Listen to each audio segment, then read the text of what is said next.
Hello students, today will we discuss about computer application for class 10th and their unit 3 HTML second and their chapter 5 CSS. CSS stands for cascading style sheets. आज हम लोग cascading style sheets के कुछ remaining parts के बारे में discuss करेंगे। इससे पहले हम लोग कास्केडिंग से रिलेटेड जो भी मेन टॉपिक्स थे उनके बारे में डिस्कस कर चुके हैं, जिसमें आपका types of sheets, there are 3 types of sheet, style sheet, inline style, internal style और external style. Internal style is also called the embedded and external is also called the linked. इनको details में भी हम लोग with the help of example के through clear कर चुके हैं. एंड नाउ यूज द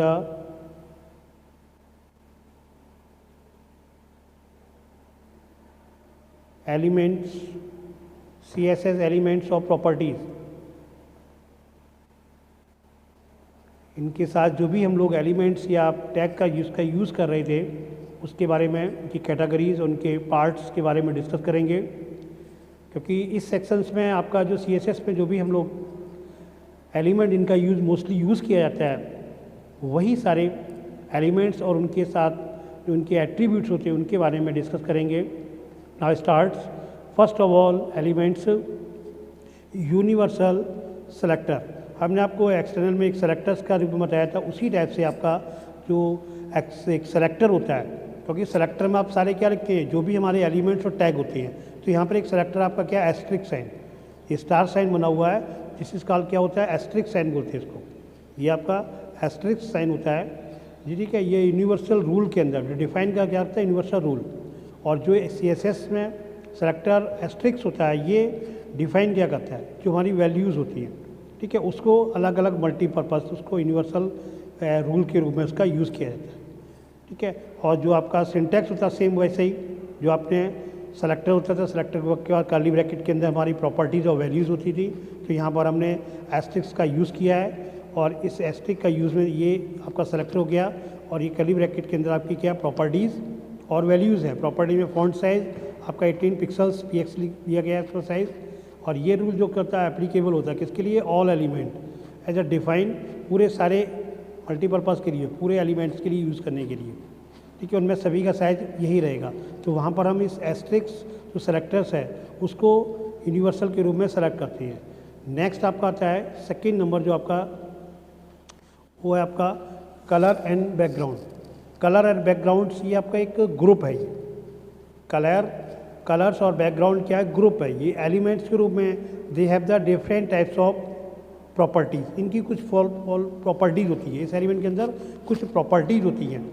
वो प्रॉपर्टीज़ क्या होती हैं, अगर हमें कलर या बैकग्राउंड करना है तो फर्स्ट आपका होता है कलर, बैकग्राउंड कलर, ठीक है, बैकग्राउंड इमेज और बैकग्राउंड, ठीक है. बैकग्राउंड में आपका कुछ भी हो सकता है. तो ये आपके क्या होते हैं, ये आपके कलर बैकग्राउंड के अंदर आते हैं. कलर और बैकग्राउंड के ये प्रॉपर्टीज़ होती हैं. अब इनका यूज़ कैसे स्पेसिफाई, जब जो हमारा फोरग्राउंड कलर होता है थ्रू द कलर प्रॉपर्टी. अगर मैं फोरग्राउंड कलर को चेंज करना है तो कलर प्रॉपर्टी के द्वारा करेंगे. तो कलर प्रॉपर्टी में इसमें आपका हमने सिंटेक्स का यूज़, क्योंकि ये डिस्क्राइब क्या करता है, फोरग्राउंड कलर को करता है. फोरग्राउंड कलर जो एलिमेंट्स हमारा होते हैं उसके द्वारा, और प्रॉपर्टीज़ के इसके एलिमेंट के साथ प्रॉपर्टी किसका यूज़ होता है, कलर प्रॉपर्टी जो भी होती हैं, ठीक है, उनका यूज़ किया जाता है. तो सेलेक्टर्स क्या होता है, सेलेक्टर कलर होता है. जो सेलेक्टर होता है उसमें हमारा जो प्रॉपर्टीज़ होगी, प्रॉपर्टीज और वैल्यू, तो कलर प्रॉपर्टीज होगी, वैल्यूज़ की होगी, इसको क्या लिखेंगे, कर्ली ब्रैकेट में. क्योंकि सिंटैक्स में आपको क्लियर कराया गया था कि हम उसका यूज़ करेंगे. Now next examples. अब एग्जाम्पल्स में हमने सेलेक्टर्स में क्या लिया, इसी का एग्जाम्पल्स होगा. एग्जाम्पल में H1 कलर में यहाँ पर क्या, कोड का, वैल्यू में कलर कोड का यूज़ किया गया है, ठीक है. तो कलर कोड्स होते हैं उनके द्वारा उनका यूज़ किया जाता है. इसी टाइप से सेकंड जो आपका प्रॉपर्टी थी वो क्या थी, आपकी बैकग्राउंड कलर थी. तो बैकग्राउंड कलर में, बैकग्राउंड कलर के लिए हम लोग क्या करेंगे, ये बैकग्राउंड कलर प्रॉपर्टी डिस्क्राइब क्या करती है, बैकग्राउंड कलर को करती है. किसकी कहती है? Background colour element. जो बैकग्राउंड कलर एलिमेंट होता है उसको डिस्क्राइब करने के लिए जो उसकी प्रॉपर्टीज़ होती है वो क्या होती है? Background colour property. तो बैकग्राउंड कलर प्रॉपर्टी का यूज़ करने के लिए हम लोग सपोज हम बैकग्राउंड कलर किसमें? बॉडी पार्ट के अंदर करते हैं। तो यहाँ पर हमने सिंटैक्स में हमने क्या ले लिया? बॉडी का यूज़ किया। बॉडी का यूज़ किया, बॉडी एक तो हमने बॉडी का ले लिया, बॉडी हमारा एलिमेंट्स हो गया, ठीक है। कर्ली ब्रैकेट के अंदर हमारा क्या हो गया? बैकग्राउंड कलर हो गया। बैकग्राउंड कलर कैसा हो गया? उसका हमने कोड दे दिया, ठीक। दूसरा हमने H1 में भी वही प्रोसेस किया, H1 में कलर का यूज़ किया, बैकग्राउंड कलर भी किया, उनकी वैल्यूज़ को नोट कर दिया। तो ये हमारा क्या होता है? बैकग्राउंड कलर को मॉडिफाई करने के लिए यूज़ होते हैं। इसी टाइप से नेक्स्ट बैकग्राउंड कलर का आपका बैकग्राउंड इमेज। कभी कभी हमें क्या होता है? बैकग्राउंड इमेज डालनी होती है। तो जो बैकग्राउंड इमेज आपका होता है वो इंसर्ट क्या करता है? बैकग्राउंड इमेजेस को करता है। किसमें? हमारे योर वेब पेज में।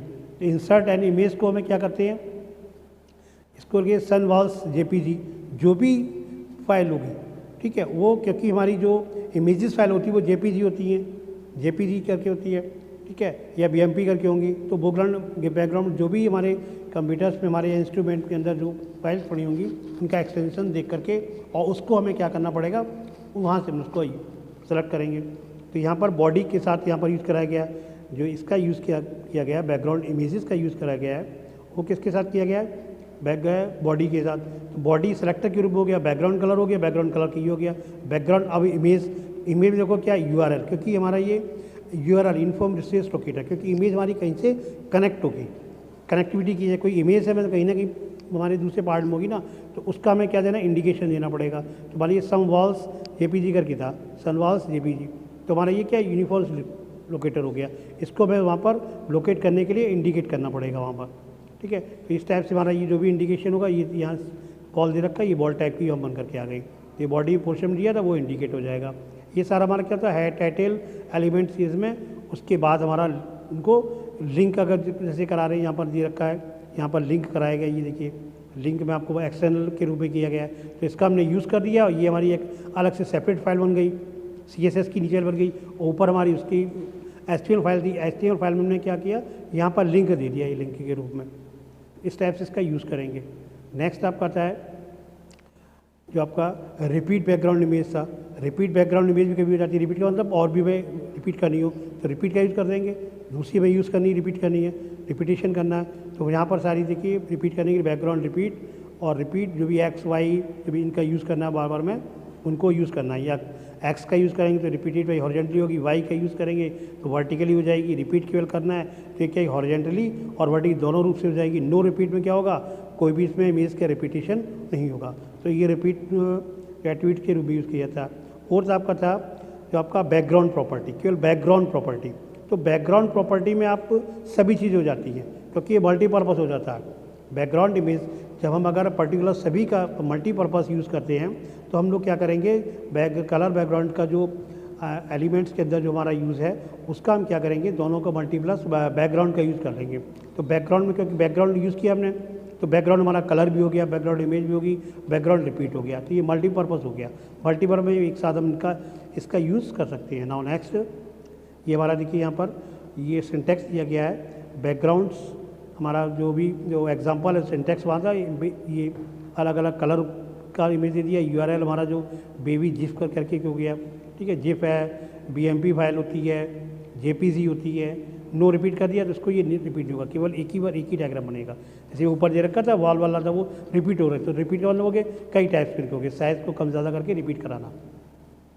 और नेक्स्ट आपका जो एलिमेंट आता है वो आता है properties of related to font.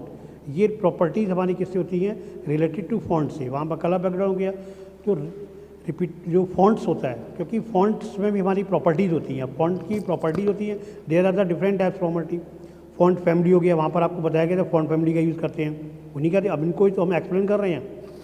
ये प्रॉपर्टीज फॉन्ट स्टाइल में आ गया, फॉन्ट फैमिली आपकी एरियल वगैरह होगी। फॉन्ट वेरिएंट है, वेरिएंट कैसा होना चाहिए? लार्ज होना चाहिए। फॉन्ट साइज़ कैसा होना चाहिए? लार्ज या और फॉन्ट वेट वजन होना चाहिए, ठीक है। तो ये अलग अलग इनकी जो CSS में लिखते हैं उनमें एक फॉन्ट के जो प्रॉपर्टी होती है उन प्रॉपर्टीज़ का यूज़ सेम है इस टाइप से किया जाता है। Now explain the different types of properties of font. Font की जो रिलेटेड जो प्रॉपर्टीज उनका यूज़ कैसे करेंगे। फर्स्ट में यहाँ से आता फॉन्ट फैमिली प्रॉपर्टी। तो जो फॉन्ट फैमिली प्रॉपर्टी होती है यूज़ किसके लिए की जाती है, define the list of font, font की लिस्ट को डिफाइन करने के लिए, इसको हम उसमें सेलेक्ट करना चाहते हैं, ठीक है। तो there are the two types name होते हैं, जो कैटेगरी को फॉन्ट फैमिली को किया गया वो देयर आर टू फैमिली होती है। फैमिली नेम्स में एक फैमिली नेम्स होता है, दूसरा होता है जेनेरिक फैमिलीज होती है। तो फैमिली एक तो नेम हो गया, नेम में हम लोग कोई भी यूज़ कर सकते हैं, तो उनका और फैमिली नेम यहाँ देखो दोनों की कैटेगरीज को डिफाइन कराया गया है, दोनों की कैटेगरी वो डिफाइन कराई गई है। फैमिली में क्या है, फैमिली नेम में केवल नेम क्या होते हैं, फॉन्ट फैमिली केवल। एग्जाम्पल ऑफ फैमिली नेम में जैसे एरियल है, टाइम्स न्यू रोमन है, और थोमा है, वो तब तोहमा है, और भी होते हैं डिफरेंट टाइप्स के। ये क्या फॉन्ट नेम होगी। जेनेरिक फैमिली होते हैं किस फैमिली से वो अटैच होती हैं, जैसे हमारा भी जेनेरिक आपकी पूछा जाता है किस फैमिली से आप बिलोंग करते हैं, उसी टाइप से फॉन्ट की भी अलग अलग फैमिलीज होती हैं।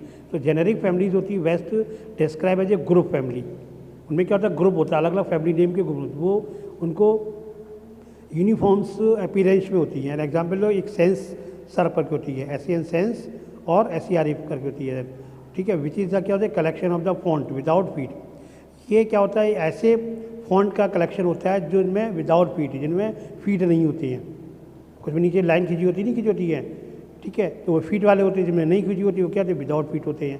क्योंकि अलग अलग फॉन्ट भी आपने बहुत सारी स्टाइल्स होती हैं, तो विदाउट फीट के अंदर आते हैं वो जो विदाउट फीट हमारे फॉन्ट फैमिली फॉन्ट्स होते हैं, उनमें सेंस सेरिफ करके लिखते हैं, ठीक है। और नाउ नेक्स्ट यहाँ पर ये दे रखे हैं सेरिफ वाली, देखिए यहाँ पर पूरा दे रखा है। सेरिफ्स केवल होते हैं जो सिंबल होते हैं, उनमें क्या टाइम्स रोमन जेनेरिक इनमें विदाउट फीट होते हैं, सेरिफ वाले होते हैं विदाउट फीट, ठीक है।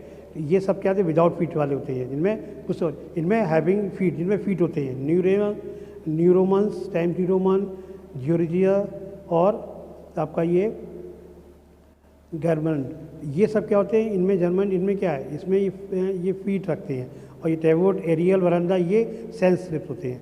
तो सेंस स्लिप्स होते हैं वो कैसे होते हैं, विदाउट फीट, इसमें कोई भी फीट नहीं होती, ये ध्यान हमें रखना है, ठीक है। उनमें क्योंकि वहाँ पर भी इंडिकेट करना पड़ेगा हमें, इंडिकेट किन का यूज़ करा रहे हैं, तो सेरिफ डॉट सन सेरिफ करके करेंगे। और एक और होता है, इसको बोलते हैं मोनोस्पेस। मोनोस्पेस में क्या होते हैं, ये ऐसे होते हैं, ये 3 फॉन्ट्स फैमिली होती हैं, कोरियर्स न्यू, और ये एंडल मोनो करके होता है। तो मोनोस्क्रिप्ट जो होते हैं ये कहते होते हैं ऑल, जो होते हैं कैटेगरीज टाइप की होती हैं, all characters having a fixed width, इनकी एक फिक्स्ड विड्थ होती है, ठीक है, मोटाई होती है उनकी, उस फिक्स विड्थ, यहाँ देखो फिक्स विड्थ लगी हुई है, ठीक है। ये थोड़ा डिज़ाइन थोड़ा अलग लगती है, इससे सिंपल टाइप में होते हैं, ये फिक्स विड्थ होगी, बराबर होगी सबकी विड्थ। ये 3 टाइप्स की इनकी क्या होती है, आपकी जेनेरिक टाइप की अलग कैटेगरीज होती है। यहाँ पर इनका यूज़ करने के लिए, यहाँ पर देखिए यूज़ कैसे करते हैं। अब सपोज हमने फॉन्ट फैमिली में यहाँ पर लिया एरियल, ठीक है, H1 में H1 का यूज़ किया, ये हमारा सेलेक्टर हो गया H1 का यूज़ किया, फॉन्ट फैमिली में एरियल लिया। अब एरियल तो क्या, वर्धना के में किया गया था सेंस सेरिफ कौन से होते हैं, विदाउट फीट वाले होते हैं, ठीक है। फॉन्ट फैमिली दूसरा H2 में लिया हमने, टाइम्स न्यू रोमन लिया, कैसा ये सेरिफ पर किया है, क्योंकि इसमें क्या हैविंग फीट, इसमें हैविंग फीट वाले 2 तरह के हमने फॉन्ट दिए, दोनों का चेंजिंग अलग अलग। तो H1 में अलग आप कहेंगे जो होगा, और H2 में अलग टाइप के डिफरेंस होंगे, ठीक है। सेकंड आपका आता है स्पेसिफाई द स्टाइल फॉन्ट की जो स्टाइल्स होती है, फॉन्ट स्टाइल के लिए हम लोग जो फॉन्ट प्रॉपर्टी यूज करते हैं। तो फॉन्ट ये डिस्प्ले क्या करता है, different types of style, font की स्टाइल अलग अलग, जैसे इटैलिक्स, नॉर्मल, इटैलिक में क्या सलाइनिटी होती है, किस तरह राइट साइड में झुके होते हैं, नॉर्मल होते हैं, सिंपल होती है। तो इसमें फॉन्ट स्टाइल के लिए हम लोग इनका यूज़ करते हैं। फॉन्ट स्टाइल में नॉर्मल और इटैलिक का यूज़ कर देते हैं। इटैलिक या आपका होता है ऑब्लिक यू भी होता है। तो ये अलग अलग 3 टाइप्स के होते हैं, 3 टाइप में, इटैलिक, नॉर्मल और इटैलिक। वहाँ पर आप क्या होता है, बोल्ड, इटैलिक, अंडरलाइन, यहाँ पर अंडरलाइन होता है, ऑब्लिक बोला गया है। तो यहाँ पर हमने देखिए इंडिकेट किया गया है, जैसे H6 है, H6 सेलेक्टर में फॉन्ट फैमिली आपकी टाइम्स न्यू रोमन होगी, और टाइम्स न्यू रोमन की सेरिफ में आती है, क्योंकि कैसे होते हैं ये विद फीट वाले होते हैं। और फॉन्ट स्टाइल हमने क्या किया, ऑब्लिक यू कर दिया, ठीक। एक साथ हमने मल्टीपर्पज यूज़ कर सकते हैं, फॉन्ट स्टाइल सबको कंबाइन करके भी हम कर सकते हैं। पैराग्राफ में फॉन्ट स्टाइल इटैलिक का यूज़ कर दिया, जो पैराग्राफ उसमें हमारे सारा पूरा जो पैराग्राफ जितने भी दिए गए होंगे, सारे पैराग्राफ्स कैसे होंगे, इटैलिक्स में होंगे। यहाँ पर ऑप्टिक और इटैलिक का देखिए, यहाँ सारे फंक्शन दे रखे हैं। नॉर्मल फॉन्ट स्टाइल फर्स्ट वाला जो आपका है वो नॉर्मल स्टाइल्स है, ये नॉर्मल स्टाइल्स में दे रखा है, ठीक है। सेकेंड आपका इटैलिक फॉन्ट स्टाइल है। तो जो इटैलिक फॉर्म्स होती है जनरली क्या होती है, cursive nature while the oblique Q, basis से थोड़ा सा अलग होती है, थोड़ा खड़े हुए होते हैं। ऑब्लिक क्यू फॉन्ट्स होते हैं थोड़े बहुत ज़्यादा टर्न होते हैं और बोल्ड टाइप में होते हैं, वो ऑब्लिक क्यू फॉन्ट्स होते हैं। इटैलिक में क्या होता है, सिंपल, दोनों एक ही जैसे लगभग होते हैं, लेकिन थोड़ा सा उनका आउटलुक है वो चेंज होता है। Now next specify the appearance of the normal, यानी कि जो हमारा फॉन्ट वेरिएंट होता है, फॉन्ट का वेरिएंट होता है। तो वेरिएंट में क्या होता है, वेरिएंट कब होता है, कंपेयर कैसे करते हैं, छोटे बड़े वेरिएंट के नहीं, उनमें वेरिएशन है। तो वेरिएशन क्या है, कोई छोटा है कोई बड़ा है।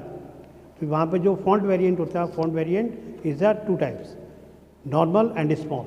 नॉर्मली आपका जो स्मॉल में कैप्स जो बनाते हैं, जो नॉर्मल होता है वो एज ए कैपिटलाइज सिस्टम बोल सकते हैं मुझे। तो फॉन्ट जो डिस्प्ले होता है वो किस टाइप होता है, नॉर्मल में नॉर्मली, वो स्मॉल जो नॉर्मल वो फॉन्ट होते हैं या स्मॉल कैप्स और फॉन्ट स्मॉल कैप्स फॉन्ट जो होते हैं वो स्मॉलर साइज होते हैं, साइज में स्मॉल होते हैं, capitalized in place of the lower case letter. जो कैपिटलाइज होते हैं वो लोअर केसेस में लिख जाते हैं, ठीक है, कन्फ्यूज ना हो इसका ध्यान रखें। तो ये नॉर्मल जो होता है, यहाँ पर जो अपर एंड लोअर हो वो नॉर्मल में हो गया, और जो स्मॉल कैप्स होते हैं वो क्या होते हैं, स्मॉल कैप्स में वो फॉन्ट वेरिएशंस होती हैं, जो सेल जो क्या स्मॉलर साइज में दिखाई पड़ते हैं। जो कैपिटल लेटर्स होते हैं लेकिन कैपिटल भी स्मॉलर में दिखाई पड़ते हैं, ठीक है। तो फॉन्ट वेरिएंट यहाँ पर यूज़ किया गया है। तो उसके लिए टू टाइप्स हैं। S3 में हमने क्या किया, फॉन्ट वेरिएंट में स्मॉल कैप्स का यूज़ कर लिया तो स्मॉलर साइज में हो गया। यहाँ S4 में क्या किया, नॉर्मल का यूज़ कर लिया। तो ये अलग अलग हम इनका फॉन्ट वेरिएंट का यूज़ करते हैं। नेक्स्ट आपका आता है इसी में फॉन्ट वेट की जो प्रॉपर्टीज में आता है आपका फॉन्ट वेट क्या होता है, वजन के अकॉर्डिंग। तो वजन में आपका नॉर्मल सभी में रहता है और उसमें बोल्ड हो जाएगा। बोल्ड क्या, मोटा उसका जब बढ़ जाएगा तो उसका निश्चित है वेट क्या बढ़ जाएगा। वहाँ सब आपका क्या है, उसमें आ जाते थे बोल्ड, इटैलिक, अंडरलाइन में। यहाँ पर इसकी जो सेलेक्टर्स से एलिमेंट थे वो चेंज हो गया, प्रॉपर्टीज़ को थोड़ा चेंज कर दिया गया है। तो प्रॉपर्टीज़ में बोल्ड और नॉर्मल सभी जानते हैं। प्रॉपर्टी फॉन्ट वेट में हम लोग बोल्ड का कैसे यूज़ करें, कहाँ पर किया नहीं, नॉर्मली ऑलरेडी होता ही है। तो यहाँ पर नॉर्मल के रूप में यहाँ पर देखिए नॉर्मल, बोल्ड, बोल्डर, लाइटर, इस टाइप की देखिए यहाँ पर सारे शो कर रखे हैं। नॉर्मल है, बोल्डर, उससे बोल्डर और अधिक हो जाएगा। यहाँ पर इनका यूज़ H1 के साथ कराया गया है। H1 में क्या किया, फॉन्ट वेट 800 कर दिया, ये साइज़ इनका दे रखा होता है, ठीक है। वेट में क्या, वेट हम साइज़ को बढ़ाएंगे, तो साइज़ बढ़ाते जाएंगे, ज़्यादा साइज़ हो जाएगा। जैसे 900 ऊपर दे रखा, 700 दे रखा, 800 दे रखा, इनका साइज़ होगा और ज़्यादा अधिक होगा, वो इट मीन्स बोल्डर हो जाएगा। 100 से हमारा बोल्ड स्टार्ट होता है और नॉर्मल क्या होता है, लाइटर होता है।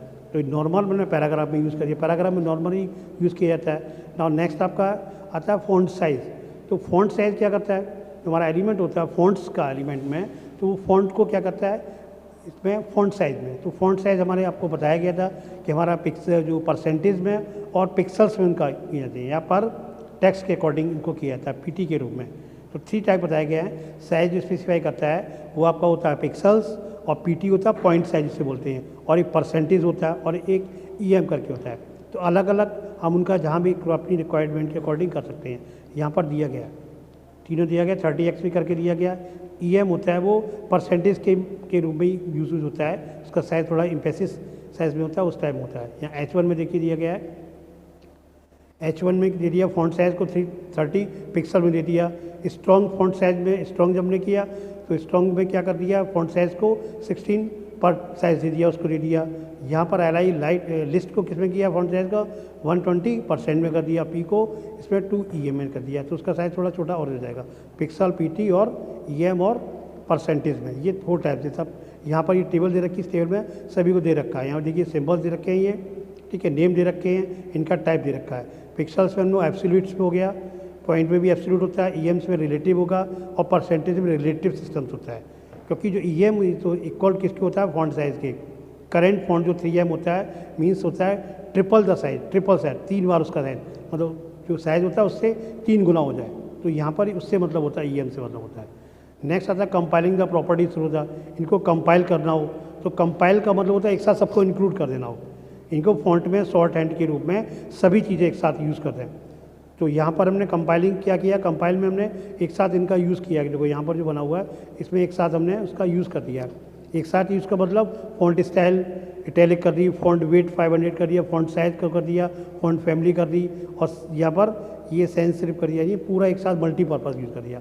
कंपाइल का मतलब होता है सभी को एक साथ ज्वाइंट कर दिया, ठीक है। यहाँ पैराग्राफ में देखिए फ़ॉन्ट को इटैलिक कर दिया, ठीक है, सभी को मल्टीपर्पज़, और इसमें 500 भी कर दिया, इटैलिक भी कर दिया। अब ये क्या सब अलग अलग जो हमने वहाँ पर स्टाइल साइज कर, इस टाइप से मैंने सिंटैक्स में ऐसे ही उसका यूज़ कर सकते हैं, ठीक है। इनको इस टाइप जैसे फ़ॉन्ट अलग अलग दे रखा है, यहाँ पर इनको अलग अलग यूज़ कर रखा है, यहाँ पर स्टाइल से करिए, यहाँ देखिए स्टाइल, ठीक है, स्टाइल इटैलिक होगी स्टाइल, फ़ॉन्ट वेरिएंट 500 हो गया, फ़ॉन्ट वेट 15px हो गया, फ़ॉन्ट साइज़ आपका जो भी दे रखा उतना हो गया, वर्जना हो गया, फ़ॉन्ट फैमिली का वर्जना सेंस सेलेक्ट करके हो गया।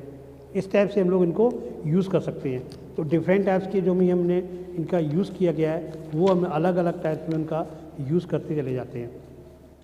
नेक्स्ट आपका आता है जो इसके बाद इनमें यहाँ पर जो कुछ कोडिंग वगैरह भी दे रखी है, उनकी कोडिंग में इनका यूज़ हम कर सकते हैं। उसमें कोडिंग हम आप लोग पहले बताए चुके, तो उसमें उसी टाइप करना, कोई ये सब सारी चीज़ें हम बता चुके थे। जैसे कलर कर दिया, फ़ॉन्ट फैमिली फ़ॉन्ट, ये सब CSS की फ़ाइल है, ये इंडिकेट ये फाइल हो रही है, ये आपकी CSS की फ़ाइल को इंडिकेट करती है। ये इस टाइप से उसको सभी को एक साथ हमने पूरी जो फ़ॉन्ट के वेरिएशन उनका यूज़ किया गया है। यहाँ पर देखिए हमने रिलेट कर रखा है, लिंक में इनका यूज़ कर रखा है, और इनका यहाँ पर यूज़ हम एक साथ उनको, क्योंकि रिलेट कराना है तो हमने ऑलरेडी CS फाइल को यहाँ बना रखा है, ये हमारी HTML फाइल है, उसको रिलेट करा दिया है। नाउ नेक्स्ट हमारा आता है प्रॉपर्टी रिलेटेड टू टेक्स्ट। कुछ हमारी टेक्स्ट से रिलेटेड होती प्रॉपर्टीज, जो टेक्स्ट से रिलेटेड होती है उनमें क्या there are the text indent, text align, text decoration, word spacing, letter spacing, text transform. तो ये डिफरेंट टाइप्स की अलग अलग इस प्रॉपर्टीज से रिलेटेड, टेक्स्ट से रिलेटेड होती हैं। फॉन्ट से रिलेटेड थी, ये टेक्स्ट से रिलेटेड होगी। नाउ फर्स्ट आपका जैसे स्पेसिस था टेक्स्ट इंडेंट, तो टेक्स्ट इंडेंट सभी जानते हैं आप, उसमें टेक्स्ट इंडेंट कहते हैं पिक्सल्स में उसका यूज़ कर सकते हैं। पिक्सल में पैराग्राफ के साथ हमने यूज़ किया, क्योंकि उनको ऐड करना होता है ब्लैंक स्पेस को करने के लिए, तो ब्लैंक स्पेस को उसको करने के लिए हम टेक्स्ट इंडेंट हमने 30 पिक्सल्स का दे दिया, तो स्पेस को कवर करने के लिए। इसी टाइप से हमारा टेक्स्ट अलाइन है। टेक्स्ट अलाइन का हम यूज़ कैसे करेंगे? टेक्स्ट अलाइन में हम यूज़ हमारे अलाइनमेंट से भी आप जानते हैं, लेफ्ट राइट सेंटर्ड जस्टिफाई, उनका यूज़ हमें करना होता है। तो हमने TH टेबल हेड में किया, TD में टेबल डाटा के रूप में किया, तो यहाँ पर जो TH में हमने टेक्स्ट अलाइन लेफ्ट कर दिया, TD में टेबल डाटा में राइट कर दिया, पैराग्राफ में जस्टिफाई कर दिया, क्योंकि पहला पैराग्राफ हमें ऑलरेडी जस्टिफाई में ही लिखना चाहिए। नेक्स्ट आपका था टेक्स्ट डेकोरेशन। अगला जो प्रॉपर्टीज़ है वो टेक्स्ट डेकोरेशन है। तो टेक्स्ट को हम डेकोरेशन किस में करेंगे? अंडरलाइन में, ठीक है, अंडरलाइन का यूज़ कर सकते हैं। इफेक्ट किए जाते हैं जो टेक्स्ट है वो क्या करता है, डिफरेंट टाइप्स के डिक्लेरेशन जो हमारे होते हैं ऑब्जेक्ट होते हैं वो इफेक्ट करते हैं। अंडरलाइन हो गया, ओवरलाइन हो गया, इसको हम इस टाइप से यूज़ करेंगे। अंडरलाइन है, ओवरलाइन। अंडरलाइन का मतलब होता है नीचे लाइन, ओवरलाइन ऊपर लाइन। लाइन थ्रो टेक्स्ट मतलब टेक्स्ट को बीच में काट देना। ब्लिंकिंग टेक्स्ट भी होता है, जो ब्लिंक करता है जलता होता है, जैसे हमारा कर्सर होता है उस टाइप से। तो अलग अलग हेडिंग में हमने यहाँ पर जगह यूज़ कर दिया है। यहाँ पर डिफरेंट टाइप्स के अलग अलग उसमें उसका यूज़ किया गया है, ठीक है। H1 में टेक्स्ट डेकोरेशन कैसे अंडरलाइन करिए, ये देखो यहाँ पर अंडरलाइन शो हो रहा है, ठीक है। टेक्स्ट डेकोरेशन में हमने क्या किया, लाइन थ्रो था, लाइन थ्रो हो गया, ये कट गया देखो लाइन थ्रो में। डेकोरेशन में ओवरलाइन किया, ओवरलाइन कर दिया, और भी थे उनको भी कर सकते हैं। नाउ नेक्स्ट है स्पेसिंग में। स्पेसिफाई किसको करना है? वर्ड्स को। वर्ड स्पेसिंग, जो वर्ड का मतलब शब्दों के बीच में डिफरेंस होता है, उनको में करना हो, पिक्सल्स में और PT में साइज के अकॉर्डिंग करते हैं। तो यहाँ पर हमारा अलग अलग जो दे रखा पैराग्राफ में, तो यहाँ पर क्या वर्ड स्पेसिंग क्या 20 पिक्सल के, यानी हर उसमें 20 पिक्सल का हमें बीच में स्पेस देना है। तो ये हमें ऑलरेडी वहाँ पर मेंशन कर देंगे हम, तो 20 का स्पेस वहाँ पर शो हो जाएगा। नाउ नेक्स्ट आपका जो टेक्स्ट रिलेटेड है वो है आपका लेटर स्पेसिंग है। लेटर सभी जानते हैं क्या होते हैं, करेक्टर होते हैं, जैसे ABCD लिखा लेटर, लेटर के बीच में हमें हमको स्पेस चाहिए। लेटर के बीच में अगर हमें बिटवीन्स में स्पेस का यूज़ करना है तो इस टाइप से देखिए हम उस पर भी पिक्सल्स का यूज़ करते हैं। तो हमें लिखना पड़ेगा H1 में हमने हेडिंग में किया, जो लेटर उनके बीच में स्पेस हमारा 7 पिक्सल हो गया, ठीक है। और पैराग्राफ में किया गया 4 पिक्सल्स का हमने कर दिया। तो अलग अलग हमारा यह देखो दे रखा है यहाँ पर अलग अलग, हम इसमें यहाँ पिक्सल्स में इसका यहाँ पर अलग दे रखा है आपका, ये अलग पिक्सल्स, ये स्पेस दोनों बॉक्स में दे रखा है। H1 में P1 में ये दे रखा है, ये H1 और P1 का इस टाइप से ये स्पेसेस हो जाएगा, ये दिया गया है। तो इम्पैक्ट में लेटर स्पेसिंग इस टाइप से प्रॉपर्टी के जो आउटपुट है, ये आउटपुट दोनों आउटपुट दिए हुए हैं। नेक्स्ट आपको होता है कैपिटलाइज टेक्स्ट थ्रो, यानी टेक्स्ट को ट्रांसफॉर्म प्रॉपर्टी में। तो जो ट्रांसफर होता है वो हमारा डिफरेंट टाइप जो केसेस हमने बताई थी, उन्हीं का सबका यूजेस का नाम है। तो जो केसेस बताए तो वो CSS में ही करेंगे। तो वो हमारा कैपिटलाइज सिस्टम क्या होता है, हमारा जो फर्स्ट लेटर होता है वो कैपिटल होना चाहिए। अपर केस में क्या होता है, सारे जो केसेस जो लेटर्स वर्ड होते हैं, एवरी वर्ड्स ऑफ लेटर, वो सभी every letters of the word, वो सब क्या होंगे, कंटिन्यूसली आपके कैपिटल्स हो जाएंगे। लोअर केस में क्या होंगे, जो कैपिटल्स होंगे वो स्मॉल्स में सारे हो जाएंगे। और नन में क्या होगा, कोई भी डिफरेंस, जैसे एज इट इज जैसी भी ओरिजिनल फॉर्म में जो टेक्स्ट हमारा टाइप हो रहा वही रहेगा, कोई भी चेंजिंग नहीं होगी। यहाँ पर दे रखा ट्रांसफॉर्मेशन कैसे करेंगे, अपर केस लोअर केस जो कैपिटलाइज जाए, हमने H1 में क्या किया, अपर केस का यूज़ कर दिया, और लिस्ट में ट्रांसफॉर्म क्या कर दिया, कैपिटलाइज सिस्टम कर दिया। तो जो भी हम यूज़ करेंगे उन टाइप से हम उनका यूज़ कर सकते हैं।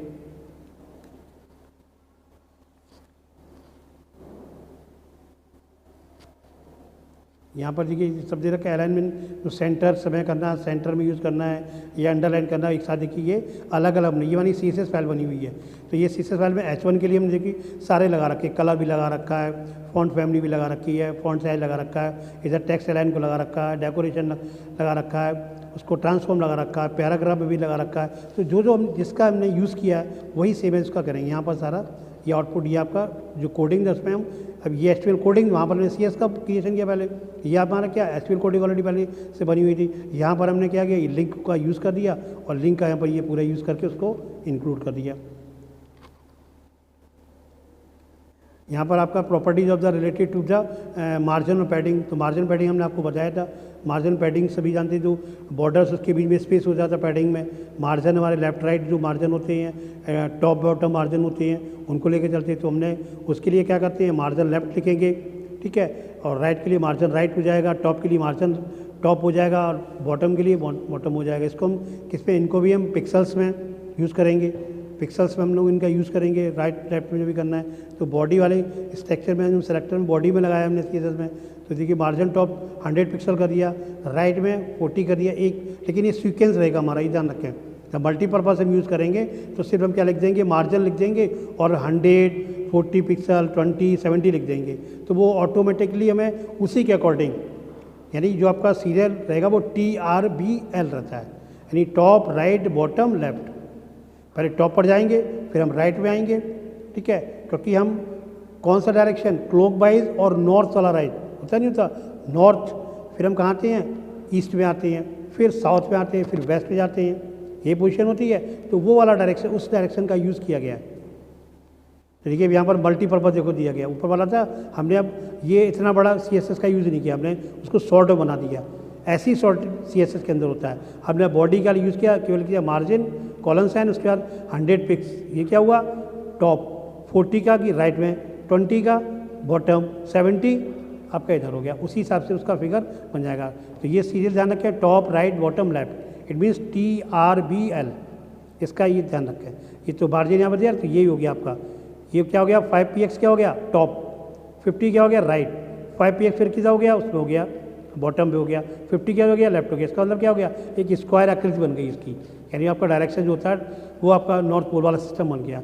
नेक्स्ट होगा सेट पैडिंग। पैडिंग का करने के लिए उसमें क्या होता है, कलर से हम उसको कलर का यूज़ कर सकते हैं फिलिंग करने के लिए, क्योंकि पैडिंग स्पेस करके बैकग्राउंड में उनको पैडिंग करने के लिए येलो ऑरेंज से, तो वो इंडिकेट हो जाते हैं, उनका इंडिकेशन पैडिंग टॉप पे और बॉटम राइट, ठीक है। कलर का रूप में किया, तो जो हमारा पैडिंग सिस्टम को टॉप पे यूज़ करना है, तो बैकग्राउंड कलर दिया, पैडिंग को हमने यहाँ यूज़ कर दिया। देखिए वही पोजीशन रहेगी पैडिंग में भी, टॉप राइट बॉटम लेफ्ट, इस टाइप से इनका यूजेस किया जाता है, अलग अलग जो भी बताया गया था, टॉप राइट बॉटम लेफ्ट, ठीक। पैराग्राफ में भी यूज़ किया, तो इन चीज़ों का हमें थोड़ा मार्जिन पैडिंग उनका सभी का ध्यान रखना पड़ेगा।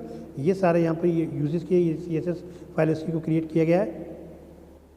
ये यहाँ पर कोडिंग में ये हमारा जो SQL कोडिंग थी, इसी में देखिए लिंक यहाँ करा दिया उसी फाइल को, CSS फाइल को। ये properties of the related to borders, border से रिलेटिव होती है, बॉर्डर बिट्स हो गया, बॉर्डर कलर हो गया, बॉर्डर स्टाइल हो गया, तो ये सारी प्रॉपर्टीज़ का। बॉर्डर बिट्स में क्या होता है, बॉर्डर बिट्स हमारी CSS में यूज़ होते हैं, थिक होती है, ठीक है, थिक में हम कर सकते हैं बिट्स को, या हम पिक्सल में भी यूज़ कर सकते हैं। इसी तरह बॉर्डर कलर जो हमारे होते हैं, थिक में कर सकते हैं, थिन में कर सकते हैं, ये आपके तीन दिए, मीडियम, थिक, थिन, इस टाइप कर सकते हैं बॉर्डर, या बॉर्डर बिट को पिक्सल में यूज़ कर सकते हैं। तो यहाँ पर हम H1 H3 के साथ यूज करा गया। उसी टाइप से आपका बॉर्डर कलर होते हैं, बॉर्डर कलर का भी यूजेज हम क्या करते हैं, इसी टाइप से करते हैं।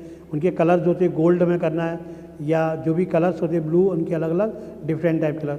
बॉर्डर स्टाइल आपका डॉट डॉट साइन में होता है, कई टाइप के होते हैं, 7-8 टाइप में होते हैं। डैश होता है, सॉलिड होता है, डबल भी होता है, ग्रूव भी होता है, रिज होता है, ठीक है, इनसेट होता है, आउटसेट होता है। इस टाइप के डिफरेंट टाइप्स के अब जो भी हमने वहाँ पर किया, जैसे हमने यहाँ पर बॉर्डर विड्थ दे दी 20 पिक्सल और बॉर्डर स्टाइल क्या है, आउटसेट में दे दिया, ठीक है। प्रॉपर्टीज ऑफ बॉर्डर, ये कंपाइल करने के लिए, तो कंपाइल में क्या सब मिक्सअप करने के लिए बॉर्डर केवल बॉर्डर के द्वारा, जैसे हमने वहाँ बैकग्राउंड को किया था सभी में मिक्सअप करें, उसी टाइप से हमने बॉर्डर 1 पिक्सल सॉलिड ब्लू हो गया, ठीक है। यहाँ पर देखो बॉर्डर विड्थ हो गई 1 पिक्स हो गया, बॉर्डर स्टाइल क्या हो गई, सॉलिड हो गई, और बॉर्डर कलर क्या हो गया, ब्लू हो गया। ये इसको इंडिकेट किया गया है। CGS के सब लिमिटेशन सब होते हैं। लिमिटेशन में सभी आपको पहले बता चुके थे। अक्रॉस द डिफरेंट ब्राउजर्स का यूज़ कर सकते हैं, कैन ईजिली नॉट, इनका सम अक्रॉस जो होते हैं उनको नहीं कर सकते हैं, कैन ईजिली भी ओवर रिडन में इसका यूज़ करते हैं। तो बहुत सारे इसमें लिमिटेशंस आपको बताई गई थी। ये टॉपिक आज यही के लोग होता है। Now thanks, have a good day.